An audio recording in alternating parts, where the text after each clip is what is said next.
میرے قائد نے یہ سوچا تھا کہ ایسا ہوگا۔ پاکستان کا مطلب کیا؟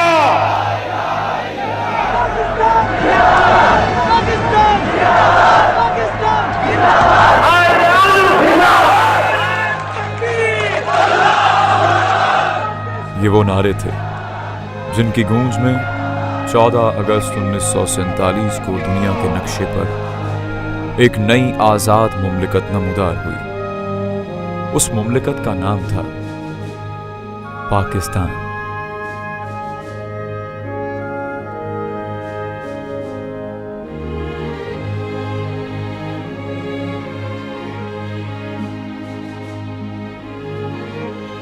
پاکستان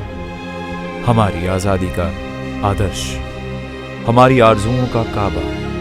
جہاں بر صغیر کے ہر خطے کے مسلمان مل جل کر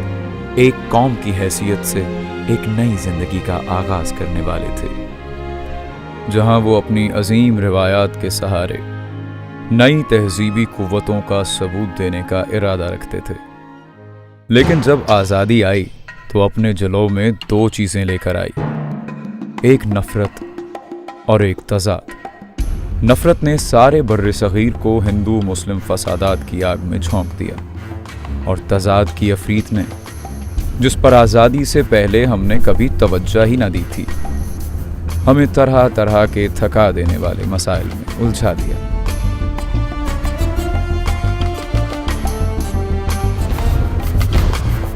یہاں تک کہ ہم میں سے بہت سے لوگوں نے یہ سوچنا شروع کر دیا کہ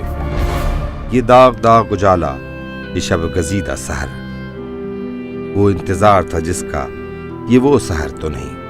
یہ وہ سحر تو نہیں جس کی آرزو لے کر چلے تھے یار کہ مل جائے گی کہیں نہ کہیں فلک کے دشت میں تاروں کی آخری منزل۔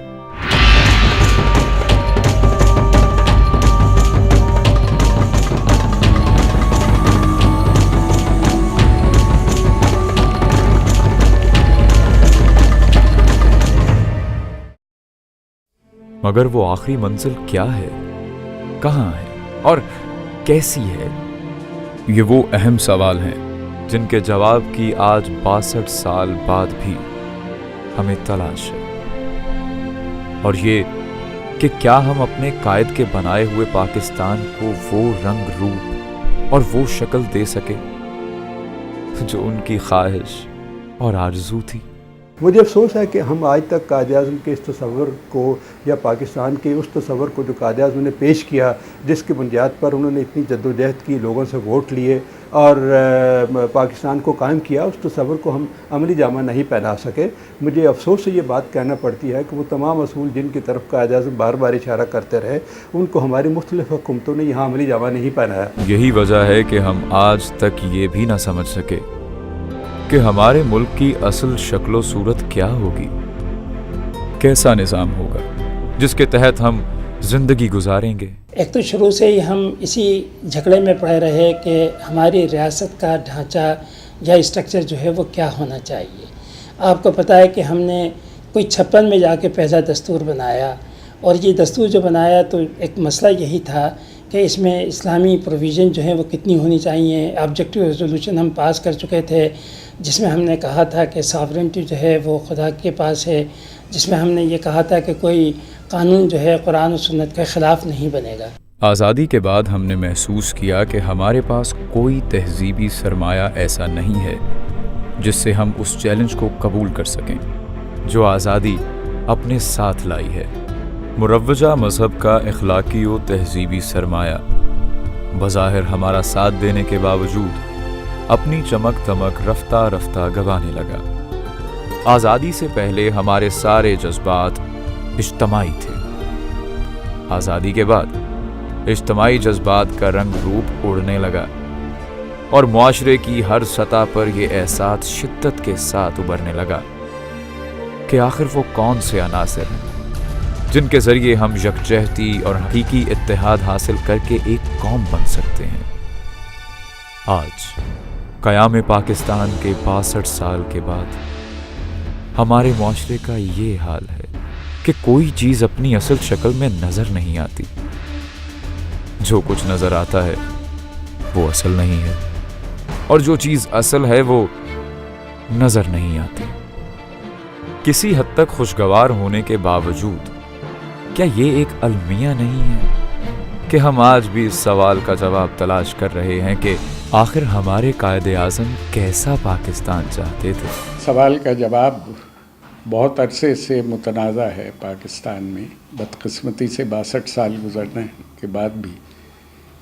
کہ اس ملک کے فاؤنڈر بانی قائد اعظم محمد علی جناح کس قسم کا پاکستان چاہتے تھے۔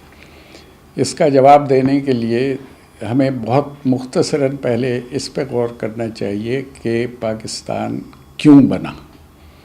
ہندوستان ڈیوائیڈ کرنے کی نوبت کیوں آئی۔ اس کی وجہ یہ ہے کہ آل انڈیا مسلم لیگ جب 1906 میں بنی تھی تو 1906 سے اور 1940 تک علیحدگی پسند نہیں تھی، اور اس نے علیحدہ وطن کا مطالبہ نہیں کیا تھا۔ یہ مطالبہ 1940 میں آ کے کیا۔ تو وہ کون سے حالات تھے جنہوں نے 1940 میں قرارداد لاہور کے لیے راہ ہموار کی؟ تاریخ کے جھروکوں میں جھانکیں تو ہمیں بعض نہایت حیرت انگیز اور دلچسپ حقائق کا علم ہوتا ہے۔ یہ بات تو ہم جانتے ہی ہیں کہ ہندوستان میں مسلمانوں کی حکومت کی بنیاد شہاب الدین غوری نے رکھی تھی۔ 1192 میں ترائن کی جنگ سے پہلے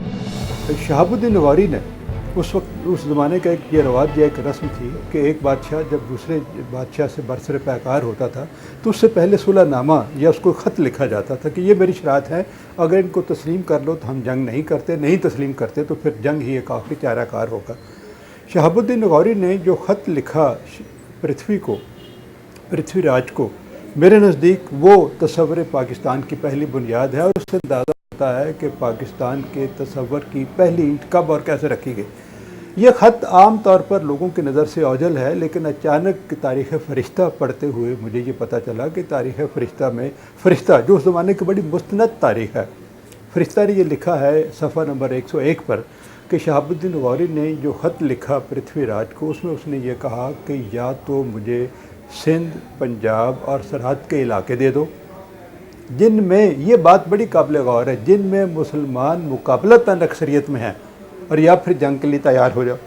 میں نے یہ جب خط پڑھا تو میرے لیے یہ ایک بڑا اہم ڈاکومنٹ تھا، کیونکہ ہمارے ملک میں بہت کم لوگوں کو احساس ہے کہ 1192 تک یہ 3 صوبے جن میں پنجاب، سرحد اور سندھ کا نام لیا جاتا ہے، ان میں مسلمان مقابلتاً اکثریت میں ہو چکے تھے۔ اس کی وجہ یہ ہے کہ 715 میں محمد بن قاسم جس سلطنت کی بنیاد رکھ کے گیا تھا، وہ سلطنت تو چند برسوں میں ختم ہو گئی تھی۔ اب سوال یہ ہے، اس میں سمجھنے کی بات جو تھی وہ یہ تھی کہ اس میں شہاب الدین غوری نے بلوچستان کا ذکر کیوں نہیں کیا؟ تو میں نے تحقیق کی تو پتہ چلا کہ بلوچستان کا ذکر اس میں اس لیے نہیں کہ آلریڈی ہی مسلمانوں کی حکومت بلوچستان میں موجود تھی۔